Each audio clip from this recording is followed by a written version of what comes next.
You are listening to Pocketful of Diamonds, Book 7 of the Nadia Wolf series, written by Nicolette Pierce.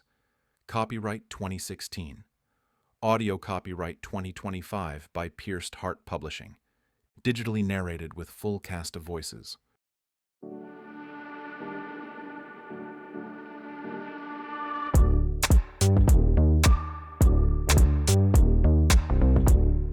Chapter 15. Gwen followed Ian inside the hut to where Jala was preparing a familiar-smelling breakfast. Ian's mouth widened into a full grin. Crepes? Ian walked over to hug Jala. I love you. Jala tisked and swatted him away. Gerard taught her how to make these. He explained. She said she would never make them unless it was a special occasion. Gwen tried not to feel the tug of jealousy's hand when he so easily spouted words of love to Jala. Innocent though they were, he had yet to say the words to her. To be fair, Gwen hadn't said them either, and with their history and added trust issues, he probably wouldn't say the words for a long time, if at all. With a soft sigh, she sat at the small table and refused to give in to self-doubt. She had a long, bumpy road ahead with Ian, but he was worth it. She would persevere like she always did. Gerard knocked on the door and poked his head in. I smell crepes. Jala scolded him in her native tongue, shooing him out the door. He looked at Gwen, pleadingly. Gwen couldn't help but laugh. You can stay and eat if you want. Gerard smiled and quickly spoke to Jala before taking a seat next to Gwen. Manny must have followed because he hopped onto Gerard's lap and looked expectantly at the table.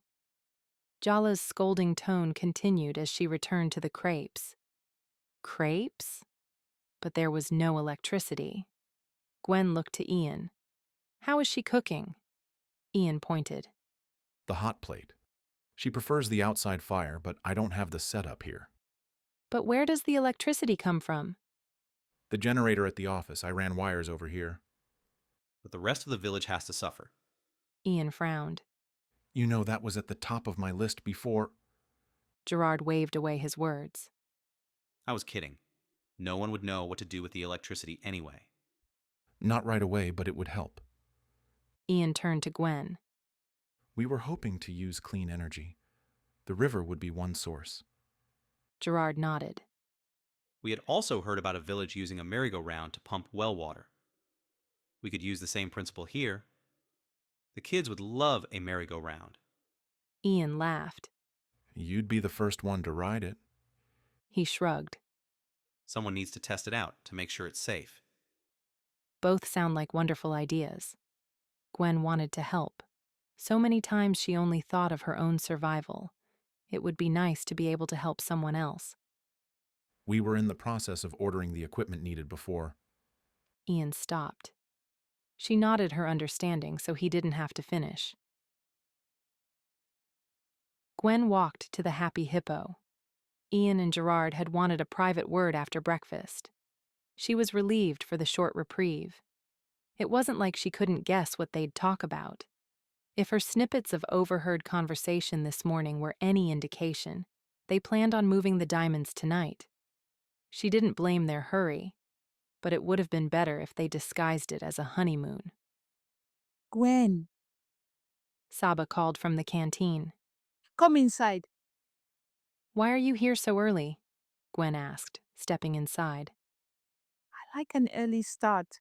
Some of the elders come to play games and talk. I thought you worked the mine. Did you quit to work here? Not so much to work here, but yes, I don't blame you. Mining seems like a tough job. it was, but it paid good. Saba moved around the tables, wiping them down. And breaks were mandatory. Ian always treats everyone so nice. You sound like you might have a few regrets about quitting. I'm sure Ian would rehire you if you asked. She shook her head. No, I made my decision. I just wish it would have worked. What would have worked? The job? She looked away. Don't listen to me. I'm being silly. Gwen didn't want to pry, but it'd be nice to listen to someone else's problems for a while. Sometimes it felt like she was drowning in her own. Gwen sat down, corralling Saba at the same time. Sit. I insist that you tell me what's going on, or I'll think on it until I die. I really shouldn't. Is this about the mysterious man you alluded to yesterday? I wouldn't go so far as to call him mysterious. Uh-huh. You didn't deny it was about him, though. So, who is he, and how can I help? You think I'm silly? Why would I think that? Did I not just marry a man I hardly know? I had a chance to leave, and yet I stayed. Tell me that is not silly. It's because you are in love. I see it as plain as the new day. Am I that obvious? You both are. Gwen didn't want to hope or speculate, so she returned the conversation back to Saba. Well, are you going to satisfy my curiosity, or do I have to continue my walk in suspense? Saba fidgeted with the towel for a moment before nodding. You have to swear to keep my secret. I promise. She leaned in to softly say, I accidentally fell in love, and he is oblivious to me. but you're lovely, kind, and have the most amazing eyes. How could he be oblivious? I think he can't see beyond his past. It's killing me to not know why he grieves so. I thought that if I quit the mine, he might miss me, or at the very least, notice my absence.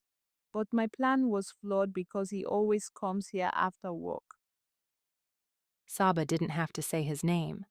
Gwen knew she was speaking about Gerard.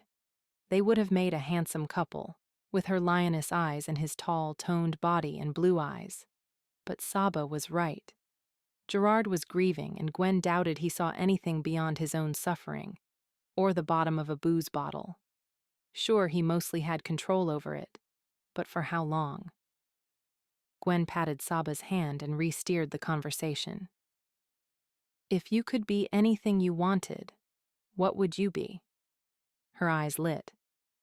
I'd always thought I wanted to be a singer, but it was just a childhood dream. When you gave me this necklace, I kept staring at it. She lifted it from under her shirt and let the ruby pendant fall into her hand. It's so beautiful. And not just the ruby. All of those little twists in the chain. They are so delicate. I want to learn how to make beautiful jewelry and sell it. Gwen smiled wistfully at the necklace she'd created in happier times. She wished she could help Saba to learn the trade. Gwen could teach her, but the craft took years to master and required costly materials and equipment. Ian stepped through the open doorway. I thought I might find you here. He sat next to Gwen and wrapped his arm around her, hugging her. That's because I told you where I would be. Ah, yes. He smiled, then focused on Saba. Saba, how are you today? I am good. I would ask you the same, but your smile says it all. I thought your conversation with Gerard would take longer, Gwen said. Ian shook his head. Much of what needed to be said was already said. We just confirmed the details. He stood and took her hand. Walk with me? Gwen stood and said a quick goodbye to Saba. When they were clear of the canteen, Ian began. I told Gerard about your honeymoon idea. You did? What did he say? Gwen was surprised, but she shouldn't have been. Ian was open-minded. He'd have to be to live here. It required the ability to adapt. He said you were right, but he was hesitant. Gerard thought she was right. She never thought she'd hear it from him. Gerard tolerated her. She knew not to expect more. Why was he hesitant? Because he doesn't trust me? Ian shook his head as they continued to travel down one of the more widely used village roads. It was the same road she used when she had first come to town and met Ian. Little homes with small shops lined the dirt road. Some were fenced and neatly attended, and others barely stood, just waiting for a strong wind to knock them flat. Chickens played in the road along with children of all ages. Women in colorful, flowing garments carried baskets with laundry or food. Ian gave a nod of greeting to whomever they passed. I'm not going to lie and say he doesn't have any reservations about you, but you stayed. Did you think I wouldn't? It crossed my mind. I'm very happy you proved me wrong. He wrapped an arm around her shoulders and pulled her close. If you still want to help, I will accept and be forever grateful. Before she could answer, he stopped at a pile of rubble. But you have to know what you're getting into. Gwen looked out over the debris and realized it had been a building. A small desk sat on top. This was a school. She remembered the happy children's faces that they had just passed on the road. She couldn't imagine how they could have survived this wreckage. School wasn't in session at the time, so no one was hurt. At least, not at this building. Others were hurt? He nodded. This is what happens to villages in the midst of a diamond conflict. The innocent suffer. Gwen's heart tumbled. She had been a part of their suffering. Though she might not have laid a hand on the school, she did rip necessary funds from them by stealing from Ian. His arm, still around her, felt like a comfort she didn't deserve. I don't want anything to happen to you, but you have to know what you're getting into. If we were found out, I probably wouldn't be able to protect you no matter how hard I tried. I barely survived the last time. The rebels won't be forgiving if they catch me again. What happened when they took you? She looked at him. I sensed a change in you, and I want to know. She stopped and took a breath. Was it because of me? I'm so sorry about what happened, and if it was because of me, then... He pressed a light finger to her lips, quieting her.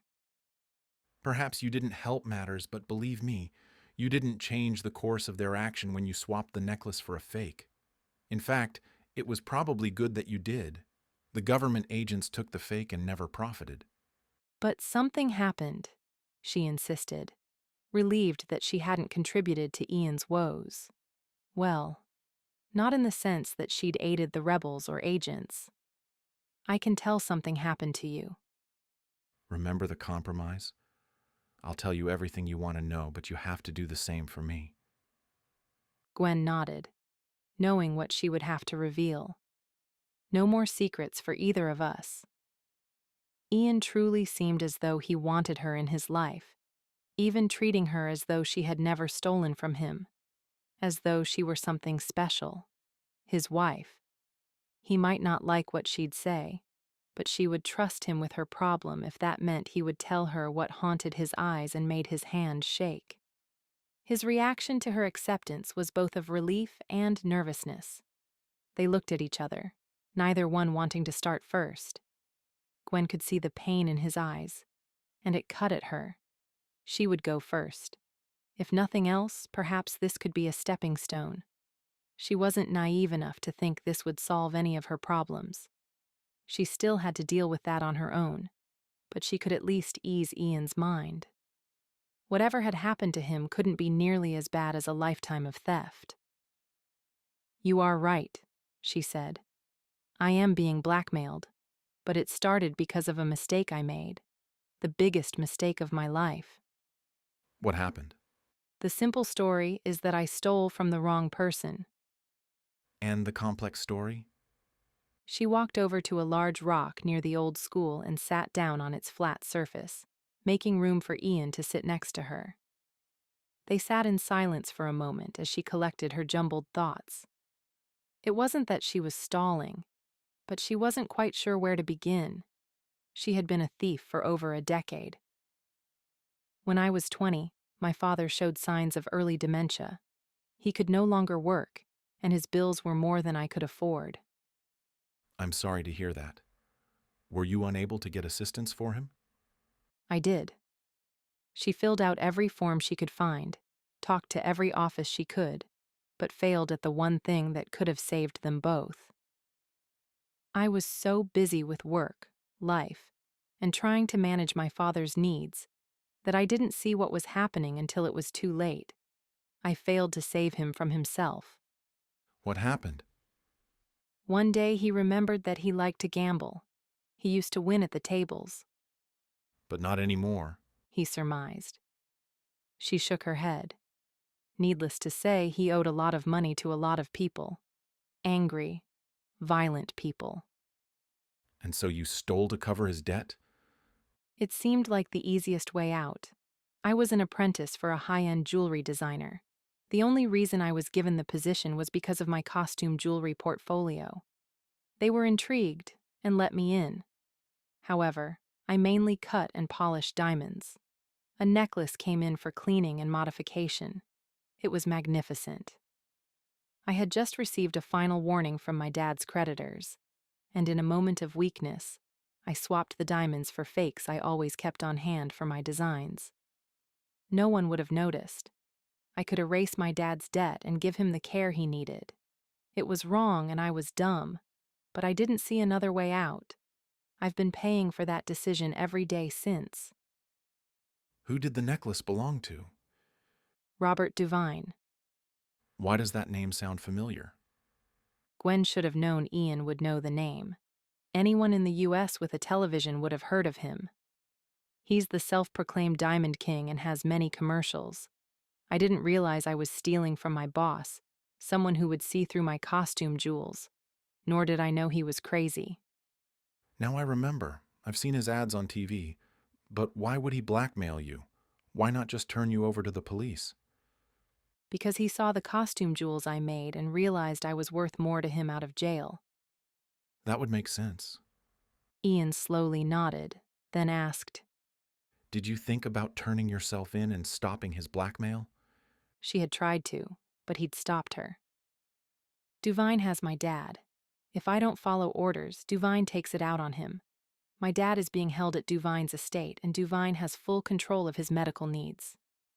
How did that happen? Duvine does what he wants, and he took advantage of my dad. As long as I follow orders, my dad will be okay. But what about you? You can't be okay with following his orders for the rest of your life. Of course not, but I'm not sure how to stop Duvine either.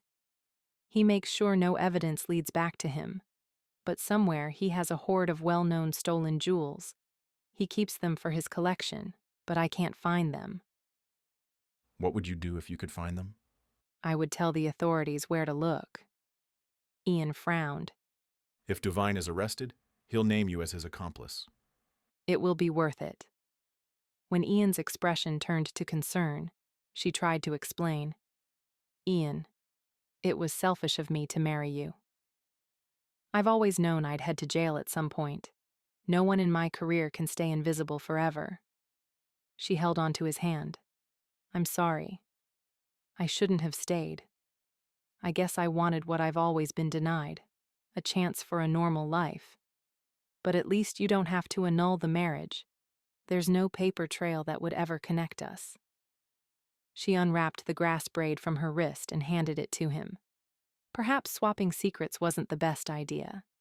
It shined a spotlight on what was better left in the dark. He glanced at the braid, running it through his fingers before tying it back on her wrist. We are married. Even though there were no vows or papers, we are married. He touched the braid once it was back in place. I'll help you. I'm sure I can ask. She stopped him. You can't get involved. If Duvine knows you're helping me, he'll take it out on my dad. And if he finds out we're married, he'll use you as another way to control me. You can't help. There was no way around this. Duvine could ask her for anything, and she would do it just to save Ian. Please. Ian clenched his jaw but gave a slight nod. I won't promise not to get involved, but right now I think it'd be wise not to tangle with Duvine until the last of the diamonds have been moved. Thankful for a change in subject, Gwen asked, Are you going to mine them tonight? Yes, and then we will leave in the morning as if on our honeymoon. As if on our honeymoon. She shouldn't have let that bother her, but it did. Ian spoke and acted as if he wanted this marriage to work, and then he erased it all by a few words. I would tell you not to worry, but it'd be better if we both stayed alert. I'm not sure what to expect. Jasper didn't seem convinced when he left. That's because you have a leak. Someone here is feeding him information. But I don't know who it would be. No one here has any sort of technology to send pictures. I'm not sure if anyone here has a camera either. Then there is a spy close by, someone who could slip in and out without too much notice. That could be anyone. It's not uncommon for people to pass through. You did twice. He smiled, but it didn't reach his eyes. Your turn. My turn? I told you everything. Now it's your turn. Oh, Ian floundered as if he were at a loss for words. He scanned the road ahead of him, but his focus never landed on anything. Gwen didn't want to see him suffer, but she had to know. However, she didn't need to know this instant. She could wait. If he needed a few moments, or a few days, she would give him that time. But just as she was about to let him off the hook, a line of newer model Jeeps drove into the village, kicking up dirt behind them. Anyone who happened to be on the road scurried into the safety of their homes. Ian stood and shoved a trembling hand into his pocket. Who are they? Gwen asked. mercenaries.